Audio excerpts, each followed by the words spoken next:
E hoje com informação de qualidade, como todos os dias, com o nosso angiologista. É isso, Marisa. Eu já estou aqui ao lado do Dr. Igor Abreu. Seja muito bem-vindo aqui ao nosso programa da tarde, Dr. Igor. Hoje nós vamos falar sobre as varizes que impactam vidas e, com certeza, existem, assim, muitos mitos e muitos fatos, né, que a gente precisa aproveitar aqui nessa entrevista para poder esclarecer para a população. Doutor, eu queria, inclusive, já iniciar essa entrevista lhe perguntando quais são as principais causas da varize. Boa tarde, gostaria de dizer da minha satisfação de poder falar de um assunto tão importante, né, de uma doença tão prevalente. E eu gostaria de iniciar falando que as varizes, elas são uma doença e são uma doença crônica, né? Elas fazem parte de uma doença maior que a gente chama de insuficiência venosa crônica, né? Então, o que acontece? A parede da veia, né, das veias e junto com as suas válvulas, elas ficam doentes e esses vasos eles ficam dilatados e tortuosos. E aí causa essa dilatação, causa uma congestão do sangue, geralmente nos membros inferiores, nas pernas, né? E trazem uma série de sintomas, uns processos inflamatórios, né? E muitas vezes nas fases mais avançadas da doença, algumas consequências mais avançadas, como escurecimento da pele, a trombose. Trombose está relacionada nas varizes mais grossas, né? Uhum. E muitas vezes nos estágios mais avançados em úlceras, feridas na pele, feridas crônicas, que só se resolvem de uma forma definitiva se a gente primeiro tratar as varizes. Tem a ver com genética, hábitos de vida, profissão? O que pesa mais, doutor? Sim, basicamente a grande maioria das causas das varizes de membros inferiores, elas estão relacionadas a um fator genético muito forte. Então, a sua herança genética do seu papai, da sua mamãe, dos seus avós, elas contam muito. Tá? Então, a carga genética ela é muito importante. Dependendo da sua faixa etária, à medida que a gente vai envelhecendo, da mesma forma que aparecem as rugas no rosto, né? Uhum. Então, as veias também elas tendem a ficar mais enfraquecidas. Então, nos extremos de idade, né, à medida que a gente vai envelhecendo, também a idade é um fator de risco, né, para o aparecimento ou para a piora das varizes. Existe uma diferença, doutor, ali entre as varizes comuns, aqueles vasinhos e a insuficiência venosa? Sim, a insuficiência venosa, como eu falei, a insuficiência venosa crônica, ela é o nome da doença em si. Tá? O que aparece, que a gente acaba vendo no exame clínico, que as pessoas se incomodam, geralmente nos estágios iniciais da doença, aparecem aqueles vasinhos, que a gente chama como termo médico as telangiectasias, que as pessoas chamam de aranhas vasculares. Então, aqueles vasinhos, eles estão nos estágios iniciais da doença. Sim. Tá? A doença ela tem vários estágios, e à medida que ela vai progredindo, novas veias, e às vezes veias mais calibrosas, elas podem ir aparecendo, e muitas vezes algumas alterações, como a mudança da coloração da pele, a mudança da textura da pele e, como eu falei também, feridas na pele nos estágios mais avançados, elas podem acontecer. Doutor, eu particularmente sinto muita, mas muita dor nas pernas. Eu lembro que meu pai falava para mim que ele tinha a síndrome das pernas inquietas. Eu acho que eu herdei dele essa síndrome das pernas inquietas, porque eu, de fato, eu tenho pernas inquietas, eu tenho dores nas pernas e as minhas pernas coçam muito. Será se isso também tem a ver com a questão do climatério? Eu estou chegando aí já na fase final do climatério, a vinda da menopausa, ou isso não tem nada a ver com a outra coisa? Ou essa síndrome das pernas inquietas realmente é algo genético? Pode se somar. Né? Então, esses sintomas que você me falou, eles podem tanto aparecer em pacientes que têm varizes, sim, como nos pacientes que estão passando ou estão entrando na fase do climatério. Ou então as duas coisas, pode acontecer concomitantemente. Inclusive, a síndrome das pernas inquietas, elas também aparecem, como eu já falei, dentro da sintomatologia das varizes. Das varizes, isso. Né? o inchaço das pernas, a dor, o peso, o cansaço, que também aparece no climatério, também aparece. Eu sofro muito. Por isso, às vezes, a gente tem que eliminar, tratar... Por exemplo, você não tem como mais sair do climatério, né? Mesmo... Não tem jeito. Não tem jeito. É daqui para frente. É daqui para frente. E, graças a Deus, a gente vai caminhando para frente. Quanto mais a gente vai indo para frente, mais a gente vai ficando melhor. Exatamente. E a gente investiga a parte venosa, né? Porque se você tiver um problema da insuficiência venosa crônica, a gente pode melhorar a parte dos sintomas que são provocados pelas varizes. E aí você fica com menos dor e vai acompanhando a parte do climatério e faz, se for o caso, faz reposição hormonal. Já tenho, inclusive, doutor, uma cirurgia marcada que é com o laser. Não é isso? Um dos tratamentos modernos que a gente tem hoje, né? E graças a Deus, em Teresina, a gente tem os tratamentos que são feitos fora. Né? Então, tratamentos modernos, minimamente invasivos, ou com o conforto do paciente. É, doutor? A gente tem o endolaser, que ele é feito para a gente usa nas varizes de grosso calibre para tratar a insuficiência de safena, e a gente tem o laser transdérmico, que a gente faz em veias, em varizes de menor calibre. Né? Muitas vezes a gente faz associando essas técnicas. Né? A gente pode associar, por exemplo, a crioescleroterapia, que é a aplicação de substâncias para secar os vasinhos, junto com o laser transdérmico. Isso aí tudo a gente faz hoje em consultório, na comodidade. O paciente ele não precisa de jejum, ele não precisa se afastar das suas atividades, ele chega caminhando do consultório, sai caminhando do consultório. E o mais importante, a gente consegue restabelecer a saúde do paciente e de bônus ele ganha a estética. Sim, sim. Eu estou inclusive com a cirurgia marcada para fazer. Excelente. Eu acho super importante a gente falar sobre isso, porque assim como eu, muitas mulheres sofrem com varizes. Marisa, inclusive, tem algumas perguntas aí, né, Marisa? Sabe, é que a gente é super conectado com o pessoal de casa, como você bem viu. E a gente trouxe aí um compilado com as perguntas que eles mandaram para o senhor, para a gente responder ao vivo. Coloca no ar, Giovana, a nossa cartela de perguntas com mitos e verdades. E olha, eu que passei pela gestação há pouquíssimo tempo, tenho até uma pergunta também para fazer para você. Já vou iniciar com essa pergunta. A Giovana já vai colocando a cartela de perguntas aí para a gente na tela. E olha, a primeira pergunta é o seguinte: ficar muito tempo em pé favorece o surgimento de varizes, doutor? Olha, Marisa, os períodos de maior imobilidade, eles podem piorar a doença venosa. Isso é verdade. Tá? Então, isso é fato. Então, em nenhum momento a gente vai ver que a gente vai orientar o paciente para que ele não faça atividade física. Pelo contrário, a atividade física ela é benéfica para quem tem varizes. Sim. É muito comum no consultório a pessoa chegar e dizer, eu comecei a fazer uma atividade física, uma musculação, e as minhas varizes aumentaram.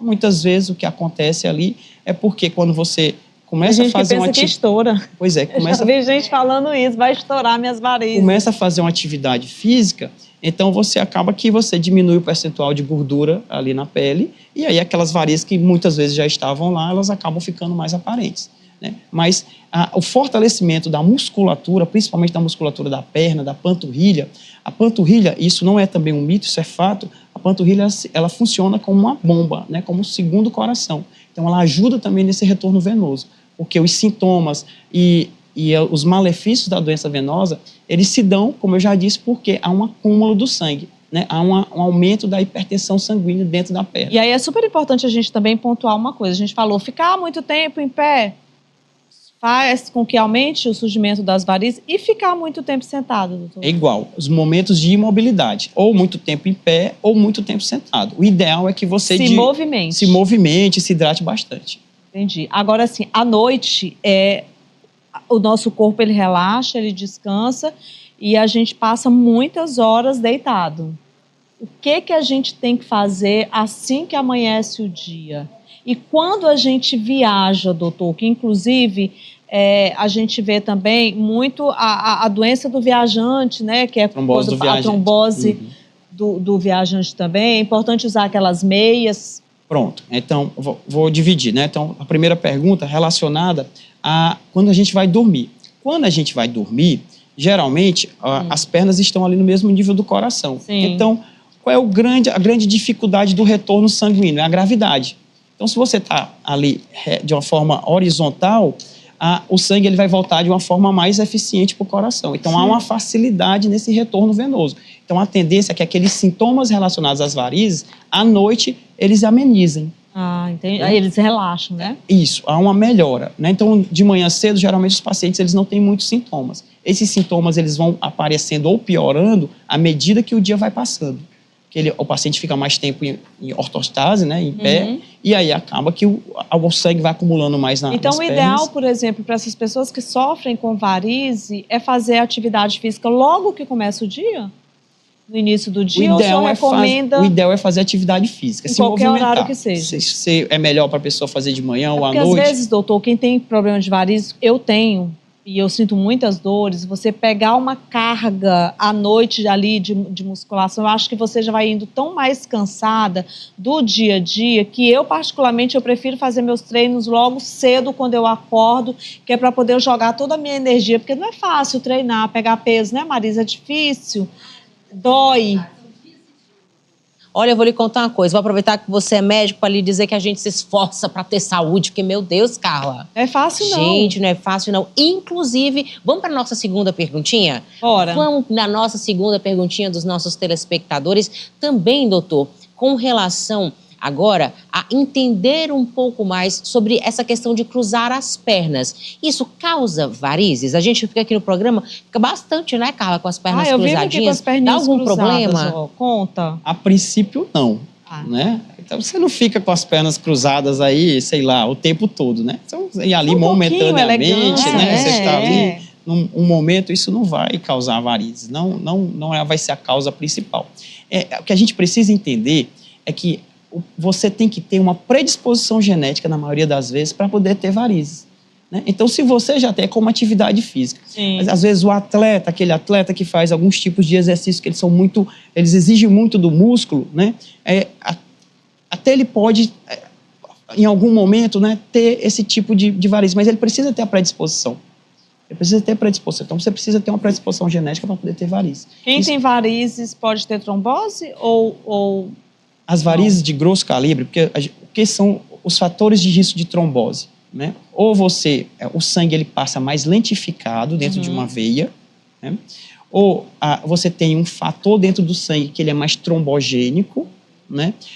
Então, se você começa a juntar esses fatores, faz algum suplemento hormonal, né? Ou se você tem alguma outra causa, por exemplo, como um câncer, né? Um tumor, né?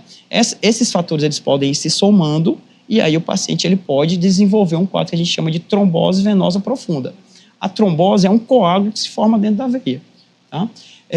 A gente falou sobre os viajantes, né? Por exemplo, toda vez que eu vou viajar de avião, gente, eu já sou tão assim com medo de ter trombose que eu já compro logo a meia elástica para viajar. E é o ideal, né, doutor? Correto. As viagens mais longas... Entenda que os períodos de imobilidade, a pessoa está mais sujeita a desenvolver ou fazer um quadro de trombose. Então, por exemplo, se você operou do joelho, e aí você não pode, você está com a sua movimentação restrita, aquele período de mobilidade, ele te aumenta o risco de você fazer uma trombose venosa profunda. Tá? Da mesma forma, se você vai fazer uma viagem mais longa e você fica ali imóvel naquela mesma posição durante mais tempo, então você tem uma maior chance de fazer uma trombose. Por isso que a gente orienta o uso da elastocompressão, que é o uso da meia elástica, a gente orienta que o paciente se hidrate bastante, que de hora em hora ali no voo, né, ou no ônibus, dá uma caminhadinha, que ele se levante, ele faça um movimentozinho da panturrilha, isso aí tudo ajuda, né? Isso aí tudo ajuda a fazer essa prevenção. Porque prevenir é sempre a melhor solução. Sim. Tem mais pergunta para encerrar aí de verdade? Nós temos a nossa última perguntinha que vai para o ar, Giovana. Essa eu quero saber se é mito, se é verdade que água quente piora varizes. A pessoa que mandou, inclusive, essa pergunta é de Goiânia. Beijo especial para Goiânia, que sempre está aqui ligadinho na gente também. Eu achei essa pergunta muito interessante, porque eu já tinha ouvido falar disso. É verdade, água quente causa varizes? Não necessariamente a água quente, mas o calor. O calor, ele exacerba, ele não é que ele piora as varizes, ele exacerba os sintomas das varizes. Vixe, como é que a gente faz aqui com esse calorão que a gente vive? A gente precisa tratar as varizes para não ter esses sintomas. Teresina, as pessoas acabam se incomodando mais porque o nosso, É muito quente. o nosso clima, né, que a gente vive aqui. Então, mas não é porque você vive em Teresina que você precisa sofrer, né, com os sintomas das varizes. É mais um motivo para poder procurar tratamento. Gente, ó, e não tenham medo de fazer tratamento para varizes. Eu lembro que quando eu era pequena, Clara Nunes, né, ela foi fazer uma cirurgia de varizes. E minha mãe, por exemplo, sempre teve muito pavor de cirurgia de varizes. Por quê? Porque naquela época as cirurgias eram completamente diferentes de hoje. Por exemplo, eu fui falar para minha mãe que vou fazer a cirurgia de varizes, ela ficou desesperada. Eu digo, mãe, calma. Hoje as cirurgias são completamente diferentes daquela época, né? Porque muitas mulheres deixaram de cuidar, de procurar, de fazer até cirurgias por conta do medo. E aí eu queria chamar a atenção aí de você, mulher, para que você não tenha medo de ir ao angiologista. E, aliás, eu convido você a fazer uma consulta com um angiologista, tá? De preferência, você aproveita e vai lá no consultório do Dr. Igor Abreu, tá? Vou, inclusive, pedir que ele deixe o Instagram dele aqui no programa, para que você possa realmente ver como é que tá aí, saber se está tudo bem, porque pelo menos uma vez por ano, principalmente para nós mulheres, mas os homens também têm que ver as varizes, né, doutor? Sim, a doença, ela afeta os dois sexos. Evidentemente, tem uma predileção pelas mulheres, né? Ocorre mais nas mulheres, mas os homens também apresentam. O problema é que o homem, muitas vezes, ele negligencia mais o cuidado, né? E ele tem outros fatores, como a presença dos pelos, né? Ele acaba suportando mais aquele incômodo, né? Então, ele acaba procurando mais tardiamente. O importante deixar claro é que quanto mais cedo você procura o tratamento, melhores são as chances de você fazer um tratamento mais eficaz. E depois você fica fazendo o controle. Porque, como eu falei desde o início, o problema das varizes é um problema crônico. Então, às vezes a pessoa diz assim, eu conheço uma pessoa que já operou 2, 3 vezes. É porque as varizes voltaram? Na maioria das vezes, não. Na maioria das vezes é porque quando aquela pessoa operou, ela tratou as vezes que estavam doentes naquela época, o tempo foi passando e outras vezes que não eram doentes, elas foram ficando doentes com o passar do tempo. Então, por isso que esse acompanhamento... Ainda bem que ela operou antes, ainda porque bem, senão ainda era pior. Exatamente, porque você acaba que, em vez de você fazer um tratamento muito grande, né, que acaba... Você vai fracionando em pequenos tratamentos que não te tira da tua atividade cotidiana, enfim, e o resultado ele fica muito mais satisfatório. Muito maravilhoso. E você evita, Carla, as complicações da doença. Né? Então, assim, é muito... Às vezes, o paciente chega já com aquela pele toda enegrecida, que a gente chama de dermatite ocre, né? A pele já bem fragilizada, ou mesmo com a úlcera venosa, que é o estágio mais final da doença, né? Que tem pessoas que passam 5, 10 anos com a úlcera venosa sem conseguir cicatrizar.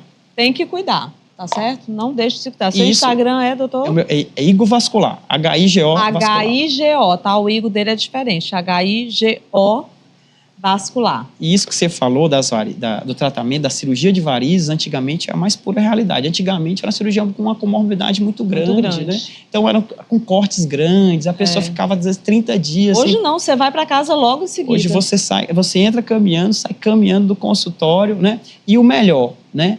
Com resultados duradouros. E estética também. E ganha estética de brinde, né? A questão da estética de brinde também. Doutor, muito obrigada, viu, pela entrevista muito esclarecedora. Volte sempre. Tá bom. E toda vez que você ouvir que alguém te dizendo que varizes não tem solução, não tem tratamento, não acredita. Procura tratamento que certamente você não vai mais precisar esconder suas pernas. É verdade. Bom demais. Entrevista maravilhosa, hein, Marisa? Carla, e vale lembrar, gente, que varizes ataca a gente que é mulher em qualquer idade, tá? Eu mesma engravidei com 25 anos de idade e o meu médico vivia brigando por conta do salto alto, muito tempo em pé aqui no programa da tarde para fazer vocês aí de casa bem felizes e quase que eu desenvolvi a varizes, mas deu tudo certo e o melhor de tudo é que tem tratamento, viu? Vamos aproveitar que a gente está falando de saúde?